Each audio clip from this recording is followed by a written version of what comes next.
تمام تعریفیں خدائے بابرکت کے لیے جو تمام جہانوں کے پالنے والا ہے۔ درود و سلام محمد صلی اللہ علیہ وآلہ وسلم پر اور آل محمد صلی اللہ علیہ وآلہ وسلم پر۔ دیکھتی آنکھوں، سنتے کانوں، السلام علیکم۔ آپ دیکھ رہے ہیں اردو ادب چینل اور اردو ادب چینل کی طرف سے سب کو خوش آمدید۔ اگر آپ نے ابھی تک ہمارے چینل کو سبسکرائب نہیں کیا تو سب سے پہلے ہمارے چینل کو سبسکرائب کریں اور بیل آئیکن کو بھی پریس کریں تاکہ ہماری ہر آنے والی نئی ویڈیو کا نوٹیفیکیشن آپ کو بآسانی مل سکے۔ جب 10 ہجری کو حج کے ایام قریب آنے لگے تو اللہ کے رسول صلی اللہ علیہ وآلہ وسلم نے فرمایا کہ اس مرتبہ حج کے لیے میں خود ساتھ چلوں گا۔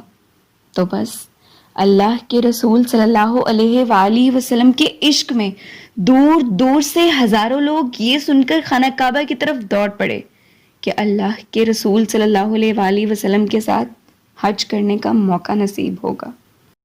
تاریخ نے لکھا کہ عرب کی سرزمین پہ اس سے پہلے اتنا بڑا مجمع کبھی نہ ہوا تھا۔ اللہ کے رسول صلی اللہ علیہ وآلہ وسلم نے حج کیا۔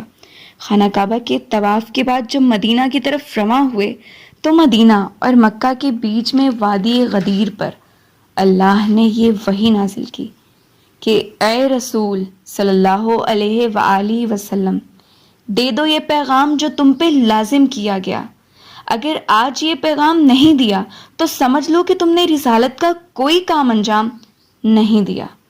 تو بس جیسے ہی یہ وحی آئی، اللہ کے رسول صلی اللہ علیہ وآلہ وسلم نے اصحاب کو حکم نازل کیا کہ جو پیچھے رہ گئے ہیں ان کا انتظار کیا جائے، جو آگے چلے گئے ہیں ان کو بلایا جائے، ایک منبر تیار کیا جائے، میں اللہ کا رسول خطبہ دوں گا۔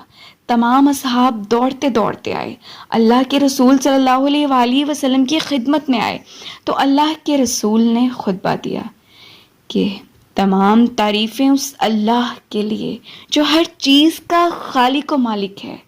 تعریف خداوند اور تبلیغ دین کے بعد آپ نے فرمایا کہ میں جلد تمہارے درمیان نہیں رہوں گا، لیکن میں 2 چیزیں چھوڑ کر جا رہا ہوں، ایک اللہ کی کتاب، دوسری میری آل یعنی اہل بیت۔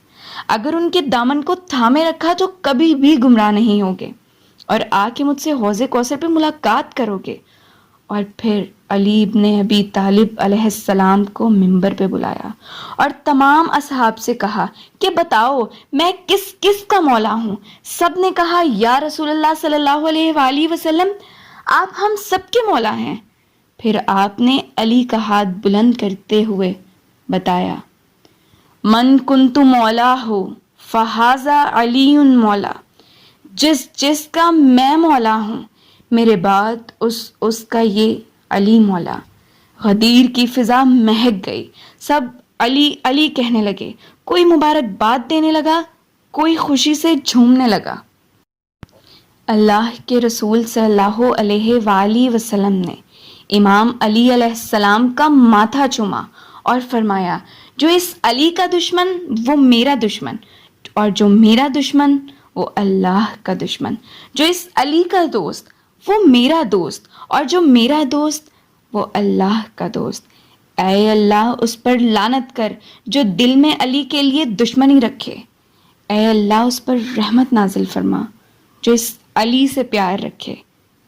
بس سب جھوم ہی رہے تھے کہ اللہ نے وحی نازل کی کہ آج کے دین مکمل ہوا۔ امام علی رضا علیہ السلام نے فرمایا 2 دن کبھی نہ بھولنا۔ ایک وہ دن جب امام حسین کو شہید کیا گیا، اس دن غم منانا، دنیا کو بتانا کہ اہل بیت کو، نواسۂ رسول کو بے جرم و خطا شہید کیا گیا۔ اور دوسرا یہ دن غدیر کا نہ بھلانا، اس دن خوشیاں منانا، دنیا کو بتانا کہ آج کے دن اللہ کے رسول نے فرمایا تھا، جس کا میں مولا اس کا علی مولا۔ اللہ تمام مومنین کو سلامت رکھے اور ایمان پر قائم رہنے کی توفیق دے۔